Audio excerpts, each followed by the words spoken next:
merasa cukup berhasil sama apa yang udah saya capai sejauh ini. Padahal mungkin teman-teman saya tuh bilang kalau saya tuh ya mampu aja untuk ngelakuin itu.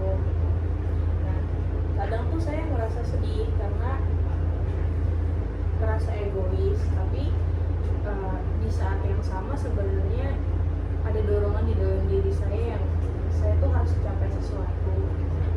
Saya bukan tipe orang yang mungkin mau menjatuhkan ego, tapi saya tuh pengen ngerangkul orang lain. Tapi di sisi lain itu ada tekanan dari diri saya harus bisa untuk sampai sana. Oke, kembali kan Mbak Leta bilang Mbak Leta masih merasa tidak cukup berhasil ya. Padahal teman-teman Mbak Leta ini beranggapan bahwa Mbak Leta itu mampu sebenarnya.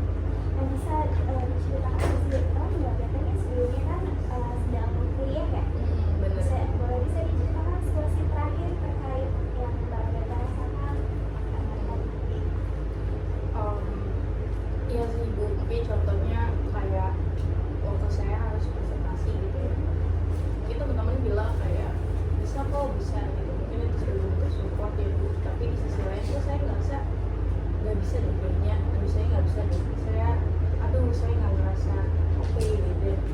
Pernah terbukti waktu itu saya presentasi dan mungkin teman-teman bilang oke gitu, tapi saya tuh ngerasa enggak gitu, masih kurang, enggak, ini tuh harusnya enggak kayak gini, harusnya itu enggak seperti ini gitu sih. Jadi Mbak Leta ini masih merasa kurang lah, masih merasa belum cukup berhasil lah gitu ya. Iya. Nah, kenapa Mbak Leta punya perasaan seperti itu? Saya juga nggak tahu sih Bu, kenapa ya, saya juga kadang bertanya sama diri saya, kenapa ya sebenarnya saya tuh merasa selalu kurang akan sesuatu gitu. Terus saya pengen kasih yang terbaik, mungkin semua orang juga gitu ya Bu, tapi kenapa ada dorongan yang menurut saya kalau saya gak berhasil melakukan itu tuh saya pasti akan kayak ada respon dalam diri saya yang kayak saya tuh langsung kayak kecewa sama diri saya, kenapa ya saya kayak gini, terus saya gak ngelakuin itu. Jadi Mbak Leta itu lebih merasa kayak ada dorongan kayak gitu ya, membuat Mbak Leta merasa seperti itu ya. Nah, sebelum itu maafin saya ingin bertanya, kalau untuk hubungan Mbak Leta dengan orang-orang sekitar Mbak Leta seperti keluarga atau teman, cukup dekatkah atau seperti apa? Iya Bu, kalau untuk keluarga mungkin sama ya Bu, kayak keluarga pada umumnya. Kalau dibilang deket ya nggak deket banget, tapi ya nggak begitu renggang juga. Kalau untuk teman, saya juga punya sahabat yang biasanya saya ajak sharing, tapi saya bingung kalau saya ceritain masalah seperti ini, saya takut mendapatkan respon nggak seperti yang saya mau, akhirnya nanti saya kecewa. Atau di sisi lain saya juga merasa takut untuk cerita karena saya takut ngerasa dibilang lebay kayak gitu sih. Jadi saya merasa untuk udah saya pendam aja deh. Jadi untuk perasaan yang sering Mbak Leta hadapi kayak gitu, yang Mbak Leta tidak mampu untuk cukup berhasil itu, Mbak Leta sampai sekarang tidak pernah mau sharing atau cerita ke teman atau keluarga Mbak Leta. Iya, nggak pernah sih Bu, apalagi di sisi lain kan kalau keluarga saya tuh mungkin nggak terlalu melihat prosesnya, mungkin lebih ke hasilnya.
berhasil gitu. Seandainya enggak, ya mungkin akan kayak ya udah gitu, kayak ya udah yang penting udah nyoba kan gitu. Jadi gak ada, kalau dibilang apresiasi mungkin enggak, tapi lebih yang oh kamu udah nyoba ya udah gitu. Terus kayak apalagi kayak saya bilang tadi, saya pernah di satu sisi yang saya nggak berhasil, terus dari respon yang masa gitu aja kok nggak bisa.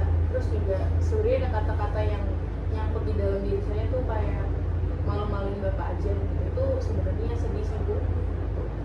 Nah, kalau tadi Mbak Agatha bilang Mbak Agatha merasakan sedih ya, saya saat mendapat respon seperti itu. Nah, sedihnya itu tersebut tuh menjadi Mbak memberikan dampak bagi diri Mbak Agatha tuh seperti kayak dunia, misalnya Mbak Agatha punya motivasi untuk bekerja lebih giat lagi, atau itu tuh malah menjadi Mbak Agatha tuh semakin terpuruk kayak gitu, selalu memikirkan hal-hal itu.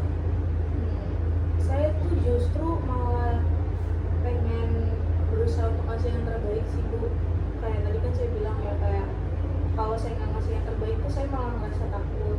Nah mungkin karena ada dorongan itu juga kali ya Bu, jadi saya tuh ngerasa saya harus terus berhasil gitu. Saya mungkin nggak terlalu mikirin pendapat orang lain, tapi saya tuh lebih mikirin gimana ya nanti kalau keluarga saya tahu saya kayak gini gitu-gitu sih Bu.